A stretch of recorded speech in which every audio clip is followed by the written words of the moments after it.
राम राम मंडळी. तर हा आहे आपला ब्लॉग सिरीजमधला दिवस 4था. तर आज आपण चाललो आहे घरी. आपल्याला आलता भूषण भाव सोडायला, कारण की अमोलदादा न्यायला येणार होता. त्यामुळे म्हणलं खाली स्टॉपवर सोडून आपलं म्हणलं भावाला. जाईपर्यंत गाडी आली तीच काय बसलो गाडीत, निघालो. आता तुम्ही म्हणत असता आता हा घरी का चालला आहे. हा विषय असा झाला की आपलं अमोलदादा आहे त्यांचं वडील म्हणजे माझा आजोबा, त्यांना चेअरमनपदी त्यांची निवड झाली ती सोसायटीत. त्यामुळं त्यांचा सत्कार होता. त्यामुळं अमोलदादा म्हणलं आपल्याला घरी जायचं आहे. मग काय म्हणलं ये न्यायला जाऊ. निघालो दिवेघाटातून. दिवेघाट अजून काय दिवेघाटाचं तर काय काम पूर्ण व्हायला दिसेना.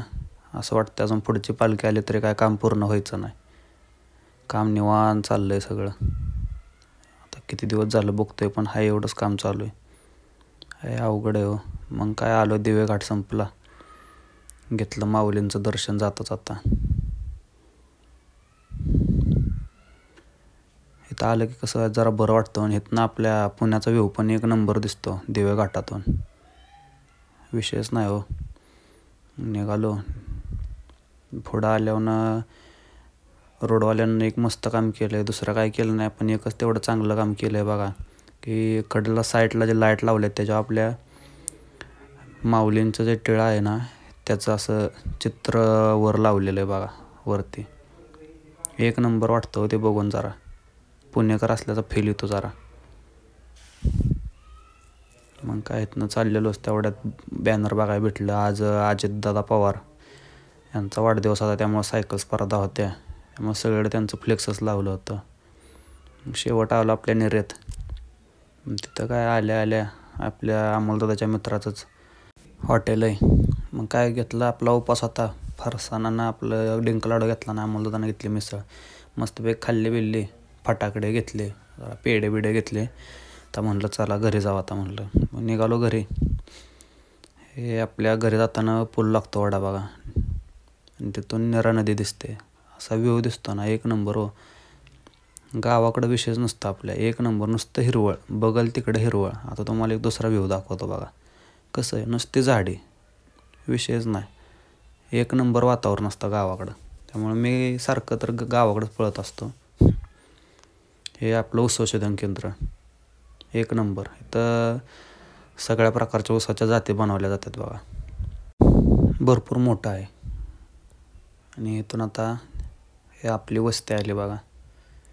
हे जे समोर जे तुम्हाला दिसतंय हे आपलं मंडळ आहे, अमरज्योत मित्र मंडळ. कसं आहे, एक नंबर का नाही. हां, सुट्टी नसते. एकदम असं खट्टमध्ये बांधून घेतले कर्णन झाडे बिडे. आता आपण आलो आपल्या आळीत. मस्तपैकी असं घरी येतोय. काय घरी काय सांगितलं नव्हतं येणार आहे म्हणून. अचानक दर्शन द्यावं म्हटलं घरच्यांना. तेवढ्यात आपले 100 डॉन हाल हवा विचारा येतातच. कधी आलं की भाऊ कधीच चुकत नाही आलं की भेटायला. आपल्या चुलत्यांचा बारका पोरगा आहे हो. काय घरी आलं की घरचे कामं तर करायच लागते ते. मग घरचे म्हणलं तर आलाय तर लाग का आम्हाला, आम्ही तर रोज करतोय, तू आज कर. चालतंय म्हणलं करतो. घेतलं गुरांना पाणी दाखवायला, बाणी बिणी दाखवून घेतलं.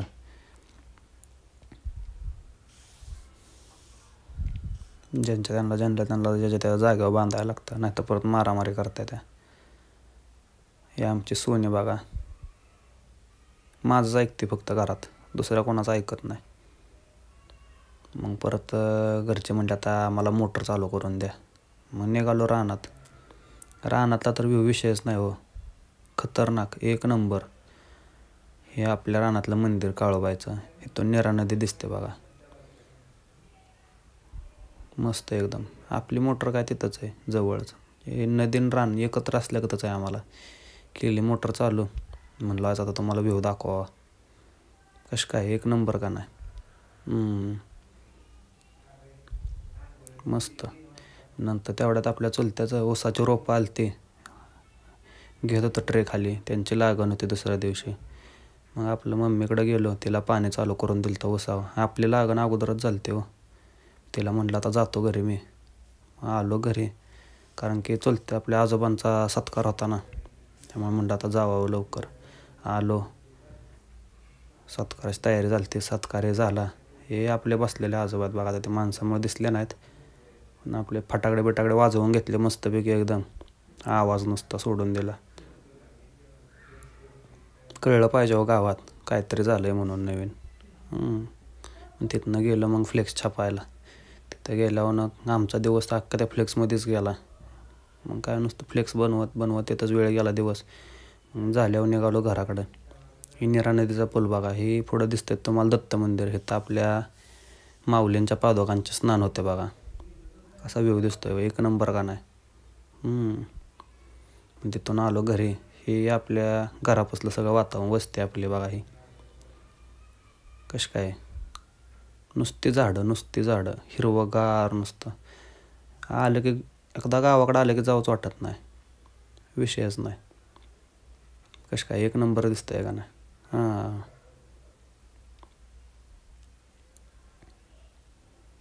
हे आपल्या गावाकडचं वातावरण. मग काय सगळं आवरून बिवरून आता म्हणलं तयारी तर झाली आपली, आता निघावं म्हणलं पुण्याला रिटर्न. जाताना परत सनसेट होता, म्हणलं तिथला एक व्ह्यू घ्यावा. तेवढ्यात आपली ट्रेन आलीच. मग आपलं काय फलटणवरनं रुपेश भाऊ तर आलताच.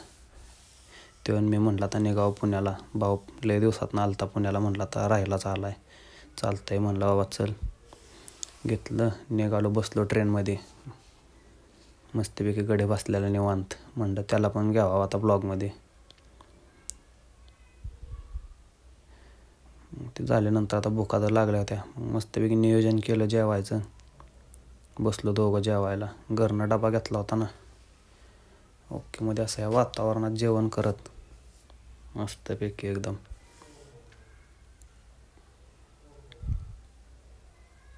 पूर्ण डबं मोकळंच होते हो, काय गर्दी नाही काय नाही. अख्ख्या डब्यात आम्ही दोघंच, कुठं बी बसून कुठं बी लोळ.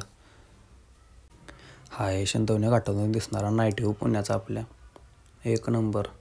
मग काय घाट संपल्यानंतर आपल्या जिथं स्टॉप आलो, उतरलो मस्तपैकी. उतरून निघालो रूमवर चालत. रूमवर गेलो गडीतवर जेवायला बसलं होतं. गाड्यांना जेवण बिवण केलं त्यांच्याबरोबर. आपलं एक एक घास खाल्ला सगळ्यांसोबत. मस्तपैकी जेवण करून दिले आणून मग